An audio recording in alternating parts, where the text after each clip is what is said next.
ఉద్యోగిని చిక్కా నుంచి కంటపడాలి 10,000 ఆర్పీపీని 17,000 నుంచి పుష్ప గారు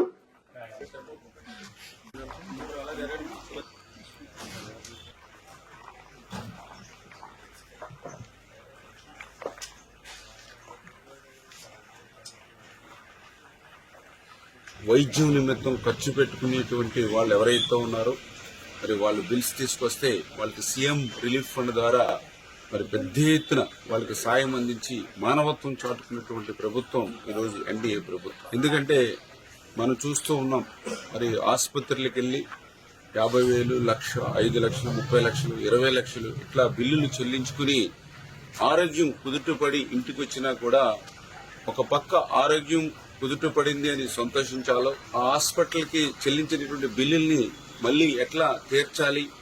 బంగారం తాకట్టు పెట్టో, ఇల్లు తాకట్టు పెట్టో, ఎక్కడ అప్పు తెచ్చుకునో వైద్యం చేయించుకున్నాం అనేటువంటి బాధ మరొక పక్కన ఉన్నటువంటి స్థితిలో అటువంటి బాధ వాళ్ళకి ఇబ్బంది లేకుండా ఈవేళ మరి పెద్ద ఎత్తున ఎవరైతే ఈ యొక్క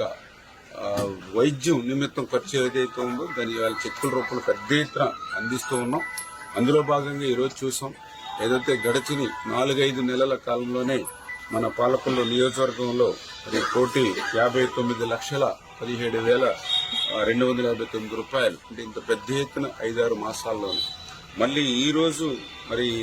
11,93,535 ఏదైతే ఒక 10 మందికి ఈ రోజు కూడా సీఎంఆర్ఎఫ్ చెక్కులు. అంటే ఈ రకంగా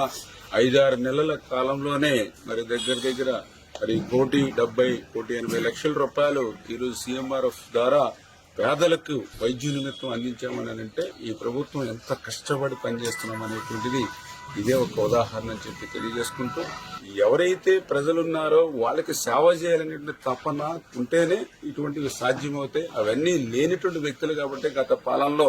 ₹1 కూడా ఎవరికి కూడా సరైనటువంటి విధంగా సీఎంఆర్ఎఫ్ అందలేదు అని అంటే మరి గత ప్రభుత్వానికి ఈ ప్రభుత్వానికి ఎంత తేడా ఉంది సేవలు అనేటువంటి విషయాన్ని కూడా ప్రజలందరూ కూడా గుర్తుపెట్టుకోవాలని చెప్పేసి మీ ద్వారా అందరినీ కూడా కోరుకుంటూ ఉన్నాం.